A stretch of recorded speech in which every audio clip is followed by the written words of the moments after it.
आज हम लोग अप्रॉक्सीमेशन पढ़ेंगे।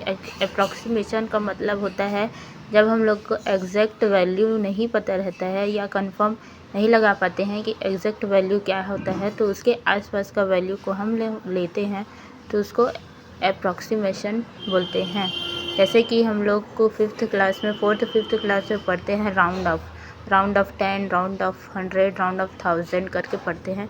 तो उसी का एक एग्जांपल यहाँ पे दिया हुआ है, राउंड ऑफ नियरेस्ट 100 लेंगे तो ये 78 है, तो 78 ज़्यादा है तो यहाँ पे 900 कर दिए हैं। वैसे ये है, इसका भी वैसी है, 2200 कर दिए हैं, 21,200। और इसका 0.73 ज़्यादा है, 5 से है ऊपर है, 4 से ऊपर रहता है तो उसके आगे वाला लेते हैं, 4 से नीचे वाला रहता है तो इसके पीछे वाला लेते हैं।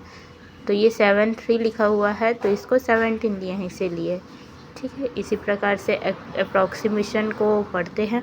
वैसे ही होता है, एक होता है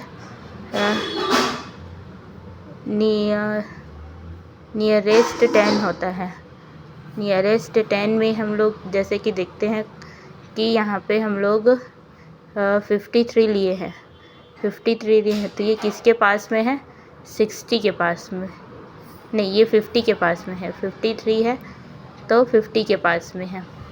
वैसे ही हो जाएगा हम लोग का 162 ले लिए हैं तो ये 162 हम लोग को किसके पास में है, 60 नहीं होगा क्योंकि 60 होगा, 60 क्योंकि ये 2 लिखा हुआ है और 4 से ऊपर रहता तो 70 लेते, तो ये हो जाएगा हम लोग का 160 के आसपास में। ऐसे ही होता है।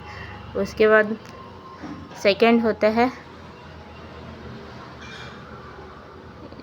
नियरेस्ट 100।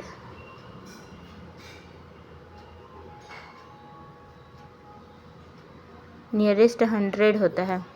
नियरेस्ट 100 में हम लोग देखते हैं तो यहाँ पे हम लोग का जैसे ये हो जाएगा 82, तो ये किसके पास में है, ये हो गया 80, तो ये हो गया ये 90, तो ये हो जाएगा हम लोग 200 के पास में है, 200 लेंगे इसको हम लोग, ठीक है।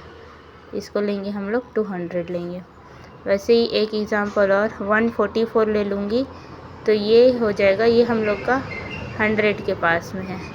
इसी तरह से इसको बनाया जाता है, ठीक है।